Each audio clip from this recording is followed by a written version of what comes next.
L'Iran pose ses conditions pour la paix, alors que la guerre avec les États-Unis et Israël s'intensifie au Moyen-Orient. Maintenant, posez-vous la question, de quel côté êtes-vous ? Soutenez-vous les États-Unis et Israël dans cette offensive, ou l'Iran dans sa défense ? Êtes-vous pour la paix, à n'importe quel prix ? Ou préférez-vous rester neutre, simplement spectateur, popcorn à la main ? Attention, les conséquences pourraient être mondiales. Hausse des prix du pétrole, perturbations énergétiques, chaos économique pour tous. Partagez votre position, votre indignation, votre espoir. Dans les commentaires, l'Iran a exposé ses conditions pour la paix, alors que la guerre avec les États-Unis et Israël s'intensifie à travers le Moyen-Orient. S'exprimant à Moscou, l'ambassadeur d'Iran en Russie, Qasem Jalali, a déclaré que tout chemin vers la paix doit commencer par la responsabilité pour ce que Téhéran qualifie d'agression contre son territoire. Ces propos interviennent alors que le conflit, déclenché par des frappes massives américaines et israéliennes sur l'Iran le 28 février, continue de s'étendre dans la région, menaçant les infrastructures pétrolières et les routes maritimes près du détroit d'Ormuz. D'abord, nous devons obtenir une paix durable, c'est la condition clé. Deuxièmement, les agresseurs doivent être traduits en justice. Troisièmement, il y a la question des réparations.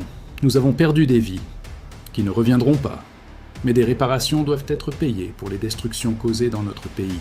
Quatrièmement, toutes les sanctions imposées à l'Iran doivent être totalement levées. C'est ce qu'ont annoncé notre président et notre ministre des Affaires étrangères. Les commentaires de Jalali surviennent au milieu de tensions croissantes, après que le président américain Donald Trump a averti l'Iran contre toute interférence avec le trafic maritime dans le détroit d'Ormuz et menacé des frappes sur le hub pétrolier crucial de l'île de Karg. Téhéran a averti qu'il riposterait si ses infrastructures énergétiques étaient visées, suscitant des craintes d'une confrontation régionale plus large et de perturbations majeures sur les marchés pétroliers mondiaux. Nous vivions simplement nos vies. Nous n'avions aucune intention de déclencher une guerre. Nous ne sommes pas les agresseurs. Nous n'avons attaqué aucun pays. Les États-Unis et Israël nous ont attaqués. Ils sont les agresseurs et doivent donc assumer la responsabilité des conséquences de leurs actions.